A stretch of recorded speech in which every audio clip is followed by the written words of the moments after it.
you've worked for BT, you've done stuff with Sky Magazine.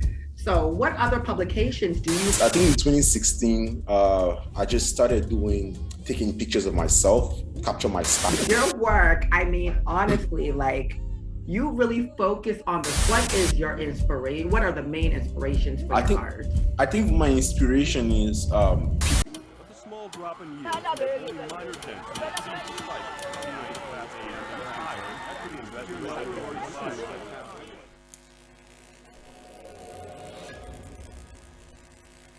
Essien, I am so excited to talk to you. And honestly, one of the main reasons why I'm excited to talk to you is because I love fashion, I love art, and you seem to blend those together so well. Now, yes, let's start with being raised in Nigeria. So when did you first notice that like you had an eye for just art? When did you notice this skill? I think honestly from a very young age. I used to be one of those students in school back then that I didn't really care about what was going on in school. I used to always fail classes just to go create in the art class, just go create in the art department and do something creative, So I knew then that I was going to have to do something creative. And I think I also fell in love with technical drawing back then in school. It was more technical, but it had to do with designs as well. So I thought I was going to become an architect for sure. Coming to America, I couldn't afford to go to a school for architecture. So I just shifted my focus to mechanical engineering since it's still has elements of design in it. But even that, I wasn't really doing a lot of classes that was very creative enough. So I think in 2016, I just started taking pictures of myself, capture my style, my own fashion style, because I used to be a fashion blogger. So iPhone images weren't cutting it, So they weren't doing it for you. They weren't doing it for me. So I got a camera. I got a camera. I was like, I was just gonna take my own images, and no one was there to take my pictures. So now I started capturing people's images, Wow. And then I think I met a friend, and she showed me another photographer's work that was in Minneapolis at the time. And I was just like, oh my God, like this is amazing. This is crazy. I can't even believe that someone is using the same type of same camera that I'm using to capture like this low quality images of myself, using it to do some amazing work. So I was just like, that was the first challenge. And honestly, I saw my skills, and immediately I invested in all lighting equipment to learn photography. And I've seen how my work has grown in the last, even that same year, like the work really grew, I was looking for the best of the best of the best artists in the world that could inspire me. And I really implemented a lot of the strategies I was learning at the time into my work. And for me, it wasn't just about capturing fashion images, it was about creating art, and at the time I didn't even know I was creating art until very recently, honestly.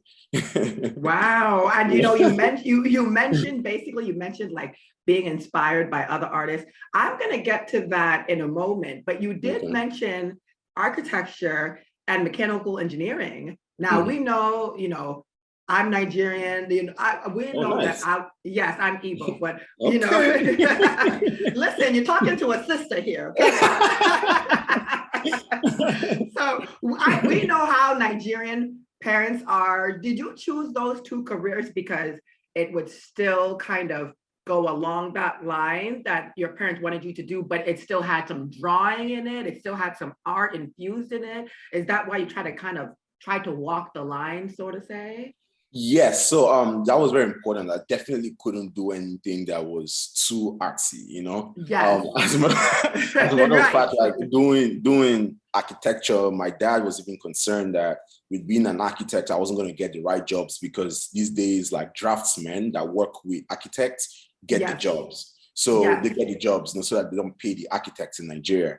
So I was so it was something I was really debating, and shifting my focus to mechanical engineering was like, okay, maybe with this is a little bit more serious, So maybe I might get the kind of jobs that will make my parents proud. So yeah, I don't think they were going to be supportive of me doing anything artsy, and even being a photographer, shifting my focus during my final year in college to photography.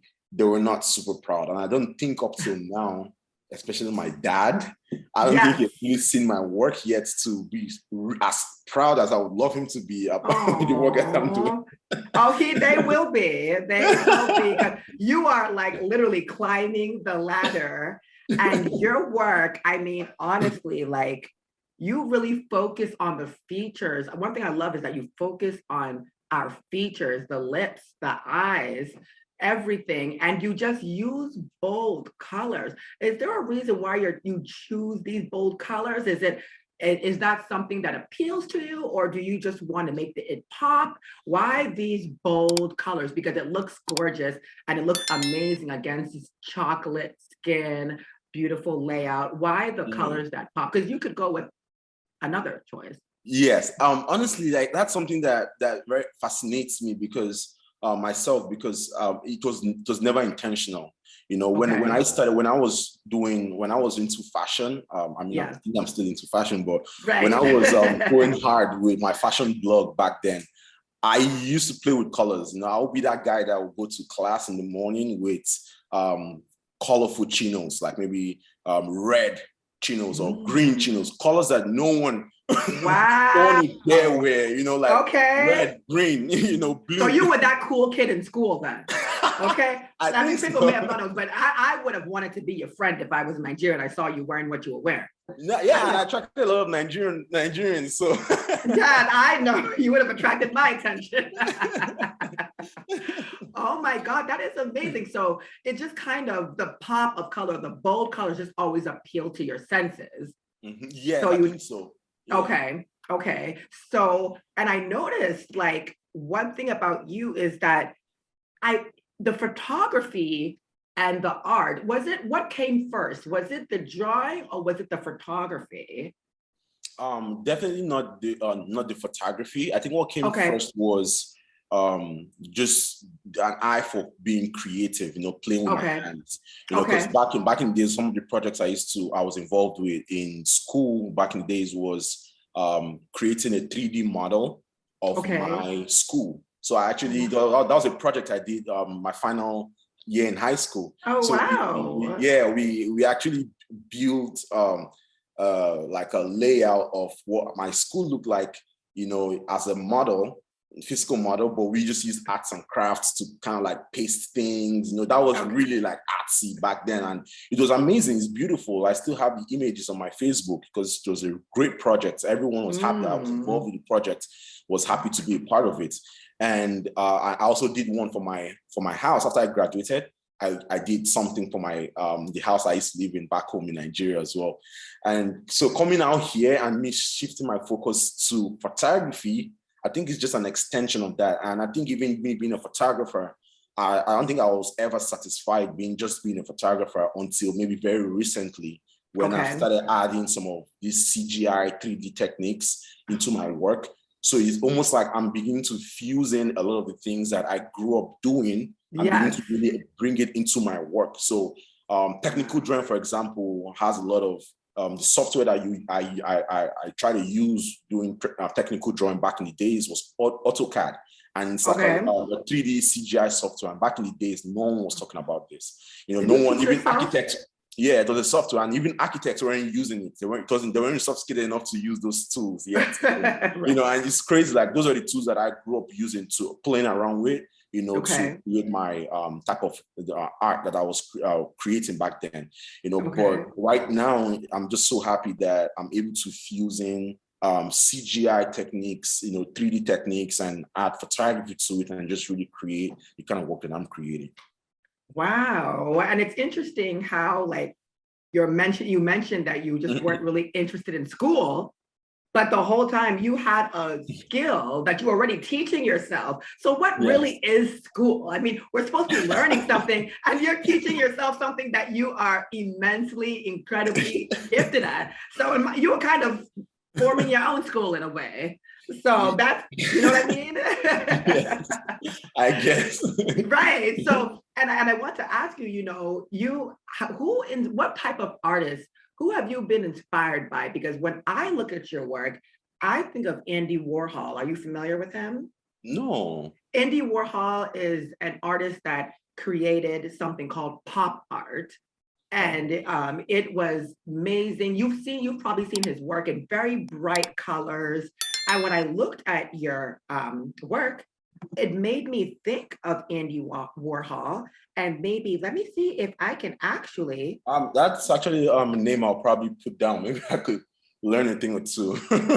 Honestly, if you see his work, you will see why I actually mentioned that your work reminds me of him, because your work pops, it's beautiful, you focus on certain features, and it's gorgeous, if I can get this to pull up.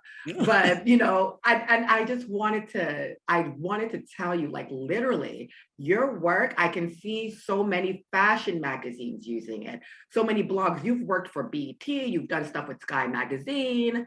So what other publications do you hope to work for in the future? Honestly, like magazines that promotes the culture, the culture that I represent, and for me, which is I'm proud of my heritage, of course, being Black. I'm not even just being Black, being Nigerian, most importantly, Okay, represent. That's an example right there. Oh yeah, I've seen her work then. Yes. That's what I said. Some of those things are very popular, but like you don't really know the artist behind the work. Exactly. Yes, exactly. Yeah, You have kind of an Andy Warhol-esque, and it's interesting that you didn't know who he was, because you see how certain artists have a vision and another artist may have done something that looks similar but not quite, but you guys don't even know each other. And this is your vision. Isn't that amazing? Even though, in my opinion, your work is doper, but we're not gonna, I would definitely have to. That's my own bias. Your work is, and I need your work in my apartment. I'm definitely gonna follow you on social media. But what about? I don't know. Have you ever thought about designing, or have you ever designed clothes because your outfit, because of your style, because of your skill, because of your art? Have you ever thought about maybe designing clothes, designing shoes? Is that a path that you've ever thought of? So actually, that's something I used to do as well. When I was really into fashion, I used to contact a lot of illustrators.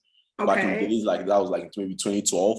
And what I'll just do is I'll sketch ideas and in paper and just have them try and, make it, more professional. Because I thought sketching on paper wasn't as professional. But also, just me personally right now, I've been trying to enhance, I don't know, that's something that's very personal to me, enhance my style with, just creating the kind of work that kind of style, that represents my essence. And also when you see me and you see the work that I'm creating, there's a correlation between both. Because I feel like a lot of the things that I do currently, you can, that I do in my personal life, you can see elements of my work and what I really love, my vision. Take, for example, like interior designing, my apartment. Every apartment that I've been in, I've always tried to like sprinkle an element of, my style, myself in it. I love that. You step in, you can literally know that, okay, Essien lives here, because there's something that stands out, So definitely, even with my fashion style, and next coming months from now, I think that will be more pronounced and more known, even on social media, as I step out of my comfort zone and start putting out images of myself. Exactly.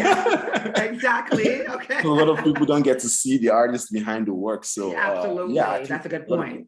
I think a lot of people will start seeing that. I'm definitely interested in going to fashion. I don't know if I'll be able to do it on a grand scale right now, but definitely for it to be reflected on you will see it on me. And maybe if a lot of people grow to like it, then who knows? Okay. People will like it, trust me. And people will love it. So your style is unique. There's no one doing what you're doing right now. And I love that you focus on people of the African diaspora. Also, to, you know, women of very strong, beautiful, melanated skin. Are you replicating what you grew up seeing? Are you taking visions just from our background? What is your inspiration? What are the main inspirations for your art?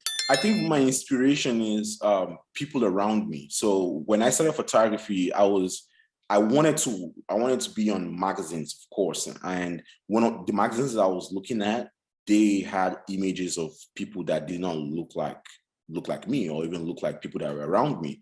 And one of the things I kept hearing, one of the struggles I kept hearing about around me was models kept having a problem, you know, breaking into the fashion industry, into the beauty industry. And for me, it was like, it became a cause, like, okay, let's do it together.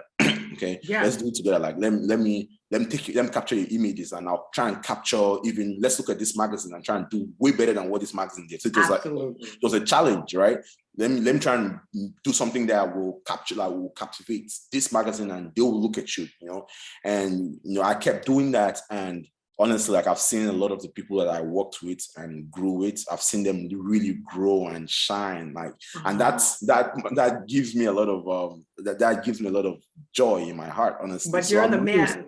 Not necessarily that I'm the man, but just seeing like their struggles or something that they always wanted to achieve, you know, in their career, and, you know, they're finally achieving, they're getting the exposure that they want. And I know that right now there's a big light shining on the African scene. And even just being Black, there's a lot of pride, and I'm just so happy that I started doing that at very early at a very early time in my career, when it wasn't a cool thing. It wasn't cool to be just to capture women that were really dark skinned. You know, back in the, like, this is like maybe 3-4 years ago when I started photography, it wasn't that cool. And very true.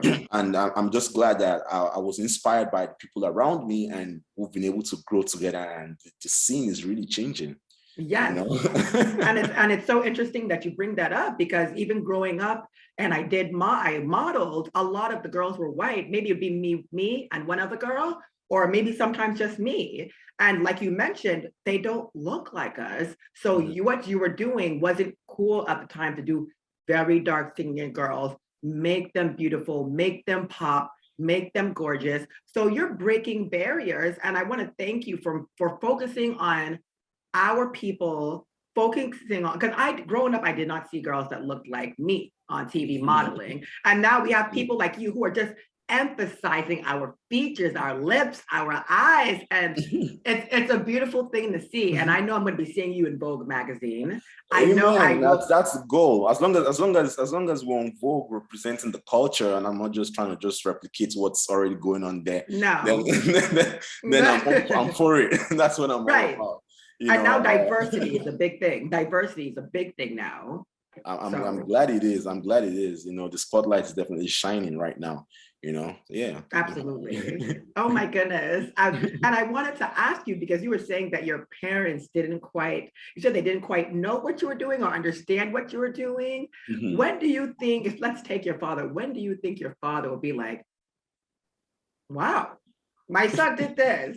This is like, what do you think it will take for daddy to do that? Because father is tough. So what will it take for him to do that? Maybe if he sees me on TV in Nigeria, not just here, or maybe if he, I don't know. I don't know, maybe he sees me on some media source that is valuable to him, because obviously what's value to him, what he sees, what I see as value, even Vogue and all these places, you know, might not be as much of value to him, you know. So that's very true. Because he definitely didn't grow up in this culture. He doesn't know what Vogue is, doesn't know what Essence is, you know. Right. So that might not be as valuable to him. Right. But if he sees me doing some on some kind of media source that is of value to him, then yes, then I think he'll be a lot more proud of me, you know. So yeah. Well, it's coming. It's coming. Absolutely. That's why I see your shirt, Queen. Yeah. Yes. Thank you. You like it? That's representing. yes. Thank you, representing Yes. Flyshikis TV. This is what we. This is what we do. Okay, Thank you. representing the culture. Nice. You already know, and I was so excited when I found out that you were Nigerian. I was like, yes, Nigeria is doing big things. Like the talent, the skill that comes out of Africa as a whole. You know, my country. It's And you know what? And you know what's interesting, right? yes, Coming to America, like my first year, I can remember my first year in America. Someone I had there was this girl I was talking to that was asking me about where I was from, and we're just talking about where I was from and stuff. And legit, she really thought that back, and this is a Black American lady. yeah. She really thought that back home, you know, I grew up around lions and grew up around tigers, you know, like in the wild, where, you know, like that was the perception, you know, and they were still of the notion, they didn't know what Nigeria necessarily was, you know, they just maybe thought of Nigeria as a state or as a city or something, right? And Africa was a big country. And I know a lot of people have heard things like this, but this is something I actually experienced, you know. So for me, I think me gravitating towards my African identity and really trying to sprinkle a little bit of me in every work that I create, even though I'm out here and I'm heavily inspired by the American culture still. Right. I still try to hold on to that African identity, because with that, I'm able to shine a light on Africa and just really show that there's greatness coming out of Africa. And I want to represent that greatness on the highest level, not maybe, okay, let me just somehow be in the conversation. Like, I really want to represent that greatness coming out from Africa on the highest level. Amen. I love your pride for Africa and for Nigeria. Like, you know, you see some artists who are born somewhere and then they just move to America and they just forget it. They just forget where they come from. They think, oh, I've made it now. Now I can just, you know, start fresh and adapt to what they do here. Yes. No, why? Yes. You know, why not be unique? Why not stay true to your roots? You know, that would make your work, that would make you more of an individual. That would make you stand out more. And isn't it crazy, the comments you hear about thinking you grew up around lions and tigers? For someone who grew up around lions, you look pretty spiffy. You dress pretty, okay? You dress really, really nice for someone who grew up around a lot of wild animals, okay? So I would have told her, well, it was welcome that you can see my gear. So you'll have a lot of ignorance like that, but that's why I'm so happy that you're here. You said that did you say Minnesota? Yeah, I used to be in Minnesota. I just moved to Los Angeles. Oh, great. Oh, Los Angeles is exactly where you need to be. It's amazing. Oh my gosh. Like, I'm just so happy we were able to have you on Flyshikis TV today. Can you please let people know where they can find you? So you can find me on Instagram at PIOKKY. On any social platform, Facebook, Instagram, Twitter, PIOKKY. And you can check out more of my work on there. And on my website, you know, Essien Akan, ESSIEN.com. That's my website. You can check out more of my work on there. You guys heard it here on Flyshikis TV. We have Mr. Essien Akan, a very skilled artist. You should be keeping an eye out for you guys. Thank you so much, Essien, for joining us today. That was phenomenal. You were literally like you're welcome. You're a star that is about to burst and shine through the atmosphere. I'm just so happy to catch you at a time where you still know the little people, because look, before you know it, you'll be too busy talking to Michelle Obama, making her doing stuff for them, and you'll forget who we are. No, never. Okay, good, bro. I'll remember this, okay? Yes. I got you on tape saying that. Yes. Thank you so much, Essien, for joining us today. Thank you, and thanks for the work that you guys are doing. You know, like promoting the culture and really just trying to elevate the culture in your way. You know, that's amazing. You know, that's all we're all trying to do. Thank you so much. Thank you. That makes my heart smile. Makes me feel so good. So, guys, you are watching Flyshikis TV. Until next time. Awesome.